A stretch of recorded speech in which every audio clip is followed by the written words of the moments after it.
Welcome back to Randon Real Estate, broadcasting from the RE/MAX R4 convention in Las Vegas, Nevada.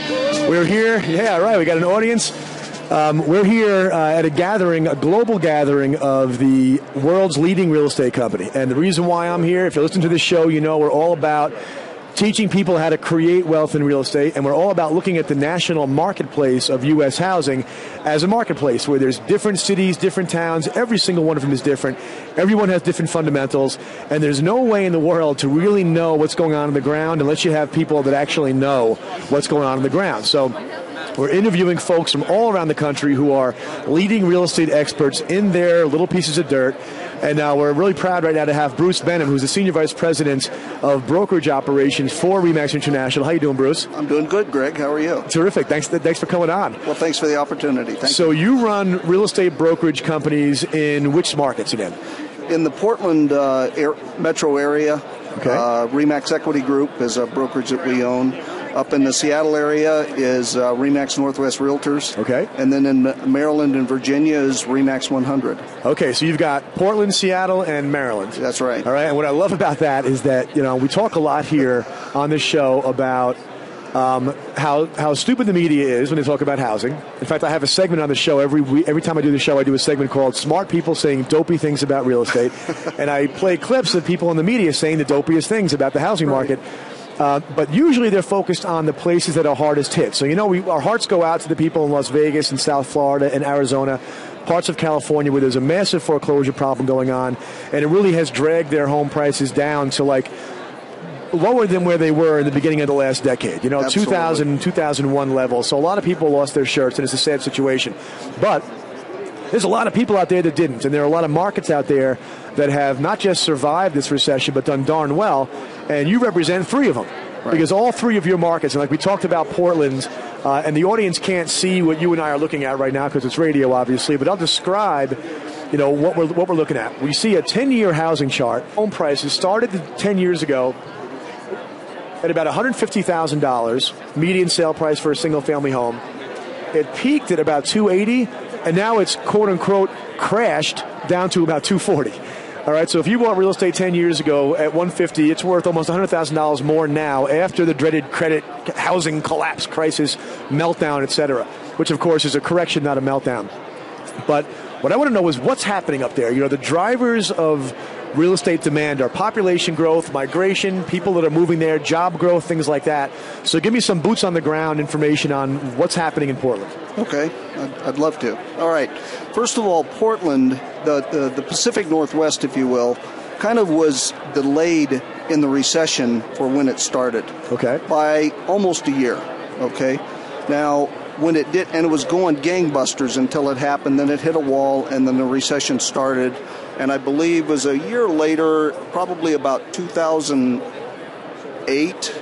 Yeah, we can see the chart here that the values peaked in 2007, hung around there for a bit. Yes. And then it was probably right around when the whole economy went off the cliff in 2008, you know, third quarter, that's when New York got hit, for example, is that when it really went bad, when Lehman Brothers went out of business and everything else. So go on. So you guys came in late. Exactly. And so what happened in Portland was, and as it did throughout a lot of the Northwest, is a lot of companies laid people off. Okay. And so consumer confidence went way down. Okay. And when consumer confidence is down, it's one of those things that affects people's wanting to purchase anything, especially something as major as a house. And as their values eroded, depending on when they bought, they actually lost equity. And if they bought during the high time, to go from 280 to 240 is a pretty big hit for someone. And a lot of that happened because a lot of houses were sold in that period of time when the housing values were up. So it pretty much stymied the real estate market for a period of time. But fortunately, the values didn't crash as bad as they did in some of those depressed places you were talking about, the Phoenixes and the Las Vegases and so forth. But it's taken longer for it to recover. But I'm very pleased to say we're beginning to see that recovery in that market. Okay. Employment is coming back. Consumer confidence has increased, and unemployment has gone down. That's awesome. So now, what do you see? Give me the big names. Who are the big employers in your region up there in the Northwest? Intel. Okay. Huge. In the Portland area, in fact, they have a huge factory, and they're going to be expanding that in the next couple of years. Okay. Boeing up in the Seattle Northwest area. Many employers that are associated with the computer industry or Microsoft. Information technology. Yeah, Microsoft. They're like suns in the middle of a solar system with all the planets and moons going around them. And a lot of the companies that are in business around there are value-added resellers or companies that they do contracts with or whatever, and that goes for all of those employers I've talked about, whether it be Boeing, the manufacturer, or Microsoft, the manufacturer of software, and so forth. Right, interesting. Yeah. So those are some winning companies there. Absolutely. They're thriving no matter what's happening in the world. And so what we recommend. And we teach people how to invest. I learned residential investing by watching commercial investment, okay? By working with, I ran a real estate brokerage, dealt with a lot of really, really wealthy commercial investors. And one of the things that they all do is they pick their market first, all right? They don't go just jumping in and looking for a steal somewhere, because to them, everything's relative. If you're buying in a good place that has good long-term upside, then you really can't go wrong if you have good timing. And so it's kind of like the way Lowe's opens a home improvement store. They don't just snap their fingers on a whim and say, we're going to pop a store in Portland. They want to look and see that there's going to be 400,000 square foot monstrosity. They want to make sure there's going to be demand for housing and people with jobs and money and a desire to improve their homes and their investment properties for like 50 years into the future. It's not a short-term thing. So we teach investors to do the same thing. Look at the fundamentals. Are people moving there? Why are they moving there? Right. Like one of the things I sense about the Northwest is there's a lifestyle vibe there also. Like there's a lot of people that go there that when I ask them why they went there, it's things like outdoor living, fresh air, sort of a I don't know. There's a Pacific Northwest lifestyle that I can't put my finger on exactly. But young people coming out from all over the country, you seen a lot of that? Absolutely. And what you just said about the lifestyle vibe is very, very true. It's a beautiful, beautiful part of this country. And I think that what draws a lot of people there is that very thing. Now, they've got to have a job, of course. Yeah, you can't go skiing too often without money. And the good thing is that is really starting to come back, and with that does help the economy, or not the economy, but the housing industry quite a bit. Now, the other thing we think is to our benefit in that part of the country is that, like most parts of the country, there's quite a bit of pent-up demand to sell a house or buy a house. People that want to make that move in various generations. The baby boomers, many of them do want to make an adjustment. And this recession has delayed their ability to do that, but they still want to do it. I think so the lack of confidence has manifested itself as just staying put. Exactly. Sitting still. Exactly. Okay. At every level of generation, people aren't forming households as fast as they were because it's expensive to get married, so they're staying separate. They're using that as an excuse. A lot of the guys use it as an excuse to put it off. Yeah, there you go. They use an excuse. Honey, I love you, but I just can't afford it right now. One of the other things we were talking about the other day, it's even affected the divorce rates. Divorce rates have gone down because it's so darned expensive to do it. And one of the things you need to do in a divorce is sell your house. Right. It's like I hate you, but I can't get rid of you yet because we need to come up with the money. So I think that's in our favor as well, because there's a lot of people in that part of the country that are ready to make moves. And they're starting to, because consumer confidence is coming back. So have we turned the corner completely yet? No. Is it beginning to turn? You bet. Yeah, people can see that light. And it's funny, the media has such an impact on confidence. And if you understand the media, and I'm sure you do, you know that everybody's chosen sides at this point. Okay, if you're watching Fox, the economy's done forever.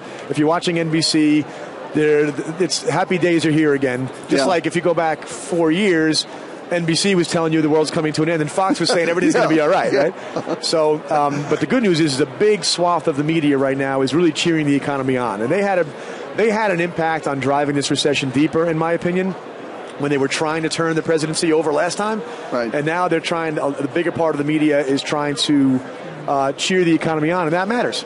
Warren Buffett's a great example. I'll play his clips in the next segment, where a couple of years ago, and I used to love Warren. I'm not sure about him anymore, because he was the guy that came out and said the economy's going off a cliff.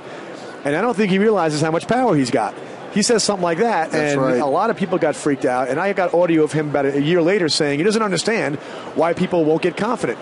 It's like, well, part of the reason is that a lot of really important people like him didn't just say we're going into a recession, said we're going off the cliff, which is a little bit of a superlative term, But just last week, he was quoted as saying that if he could, he would buy 10,000 single-family homes. Absolutely. He did say that. Yeah, I don't know why he can't. But I think he could afford it if he wanted to. Yeah, you bet. At least his secretary could. She's making all that money and paying all those taxes. That's right. But then I digress again. One of the things that we are very interested in is looking at what the investors are doing, because consumer confidence typically will follow investor confidence. Consumers are looking for a reason not to be afraid. Investors are looking for an opportunity to make a killing. And are you guys seeing investor activity kicking up a notch in the last year or so in your area? Absolutely. Okay. In every market that I'm real involved with, investors have come in. And interestingly, many of them are foreign investors. That is interesting. I like that. Well, I do believe more and more people, both within our country and outside of our country, are seeing the affordability is never going to be better because prices are going to start going back up in the not too distant future. So affordability is there. Of course, interest rates on mortgages are about as good as they can be, but the investor community is still a significant part of it. I would guess, based on some of the numbers I've seen, probably at least in the 15 to maybe 20, as much as 25% of the sales are going to investors these days. Our investors, yeah, it's Absolutely. amazing. What I love about the foreign investors is that, one of the things that happens to me because of this show, because this show is a painfully optimistic show, I am utterly convinced in a recovery is going to happen. I understand the housing market like it's going through my veins. And I wrote a book called Crash Boom. Gives you an idea what I think is coming next, right? It'll take time, but this is the way this cycle happens. And there are so many forces out there trying to talk people out of confidence that I try to fight back against that. And so now and then I get an email, a little bit of hate mail, a little bit of hate blog, or a call from somebody to the show who's mad at me basically for being optimistic. And then I point out the foreign investor activity. I say, when people overseas see more clearly that the opportunities here are great than people who live here, that says something. What do people out there know that we've forgotten? The answer is they know that America always recovers. All right, revival's coming. This circumstance that we're in right now is explainable. All right, we know what happens. We know how it happened and why it happened. We know it's temporary. And we know that when we come back, we're going to come back roaring. Just like after the Great Depression. People like talking about the Great Depression and the Great Recession. Well, we had 75 years of sustained economic growth with a couple of blips on the chart after the Great Depression. So a major overcorrection like this winds up setting us up for a great future. And I feel like the best evidence of sometimes the blindness of our own citizens is showing them that foreign investors are pouring their capital into U.S. housing at the same time when a lot of domestic people are chewing their fingernails down, scared about the future. Yes, absolutely right. And a lot of those foreign investors are really taking advantage of some of those depressed markets we talked about at the beginning in a big way. Some of the highest number of buyers in the Phoenix area are Canadians. Canadians, right. Yep. And they're seeing what we don't see in a lot of cases. It's never going to be more affordable. Yep. And they see that boom coming, and they know they're going to make a lot of money off of it, and that's why they're spending their money there, both personally for their own use and also for investing and turning it over in a few years when it does come back. That's funny. One of the things that we look at when we try to predict where the investment's going to come from, we look for other countries that are freezing cold. Canada's not, their climate's not going to, it's not going to warm up that soon. And so the idea that capital and those people are flowing down into places like Phoenix, I guess the west coast of Canada is hitting Phoenix and the east coast is hitting Florida. Right. So, all right, so you're seeing things turn to the corner, you're seeing confidence coming back, yes. You're seeing investors, domestic and foreign, and you're seeing job growth starting to tick up a couple notches. That's pretty exciting stuff. Absolutely, and I would say the thing is that I'm a very optimistic individual as well, but I have to temper it somewhat because I don't want people to think, this is all over. We still got to work through. There's still going to be distressed properties. Right. That's part of it. But the good news is we do have investors out there that are going to help to soak up some of the inventory that we've got. And that's going to ultimately help us improve the values of people's houses, because that's what most people want, the value of their house to go back up. It's such a significant part of their asset, in their life. So that's why we're really pleased to be part of helping RE/MAX equip the organization with the tools and the education to help you enable that investor class, because that is the most motivated segment right now, that if we can tap that. I mean, a recent study showed that 59% of the people that are on the internet looking for real estate investment information have never done it before, never invested. So that's true. If 15 to 25% of your market are investors, imagine how many more are out there that, as we equip and enable the organization to tap that demand, you guys are going to play a role in solving the housing crisis by simply tapping a new reservoir of demand and selling more property to investors. And absolutely, and there's a lot of idle capital out there that people have got in their pockets, both individuals and investor groups and companies that want to make some investments, and we need to help enable that. Beautiful. All right, well, thank you for being here. This is Bruce Benham. Pleasure. Bruce is the Senior Vice President of Brokerage Operations for RE/MAX. Pleasure having you. Thank you very much. Thank you, Greg. All right, we're broadcasting live from the R4 convention in Mandalay Bay in Las Vegas. This is Rand on Real Estate, 77 WABC and WABCRadio.com. Back in a moment.